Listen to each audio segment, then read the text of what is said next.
మామూలుగా మనం బంతి పువ్వులంటే పెళ్ళిళ్ళు పేరంటాలే అనుకుంటాం కానీ రాజకీయ పార్టీల సభలు మీటింగ్లల్లో కూడా అంతకు మించిన దావత్తే ఉంటుంది. ఎందుకంటే కార్యకర్తలు నాయకులు ఎక్కడెక్కడికెంచో వస్తుంటారు కాబట్టి పార్టీని నమ్ముకున్న కార్యకర్తలకు బుకెడ్ బువ్వ పెట్టాలని ఏ పార్టీకైనా ఉంటుంది అన్నట్లు.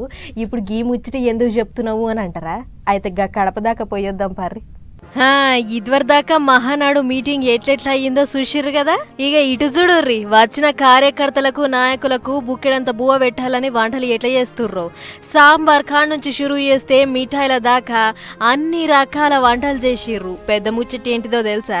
వంట మనుషులే 1000 మంది అట. అంటే చూసుకోర్రి ఏ రేంజ్లో వండిర్రు. మొత్తం 1,00,000 మందికి వంటలు వండితే అనుకున్న దానికంటే ఇగింత మంది ఎక్కువనే వచ్చిర్రట.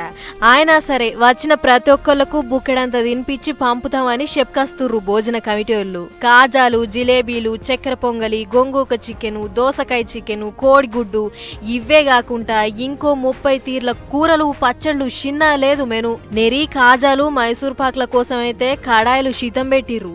ఇక చూడుర్రి ఎన్ని స్వీట్లు తయారు చేస్తుర్రో. ఏకంగా కాజాలు తయారు చేసే మిషనే పట్టుకొచ్చిర్రు. టెంట్ల కింద మొత్తం ఎటు చూసినా వంటల జాతర నడిచింది. పొయ్యిలు, హండీలు, ఇస్తరాకులు, మాల్ మసాలాలు, వంట సామాన్లు అబ్బో ఓ 4-5 ఎకరాలల్లా రికాం లేకుండా వంటలు చేసిర్రు. వండినట్లు దించుడు, మళ్ళా కొత్త గిన్నె పెట్టి వండుడు. పొద్దంతా వంటోళ్లకు తీర్బాటకమే లేదు. మంగళవారం చాలైన ఈ మహానాడు పండుగ బేస్తారం దాకా నడుస్తుంది కాబట్టి తొలుత రోజు 1,00,000 మందికి వంటలు చేసిర్రట. ఆఖరి నాడు 3 లక్షల దాకా వచ్చే మోకుంది కాబట్టి అందుకు తగ్గట్లు మేము కూడా తయారైతున్నామని చెప్పుకొస్తుర్రు. మొత్తానికి అటు సభ ఏ రేంజ్ లో నడిచిందో ఇటు వచ్చిన పార్టీ క్యాడర్ కు కూడా అంతే అవ్వల్దారుగా బువ్వ పెట్టి పంపిర్రు.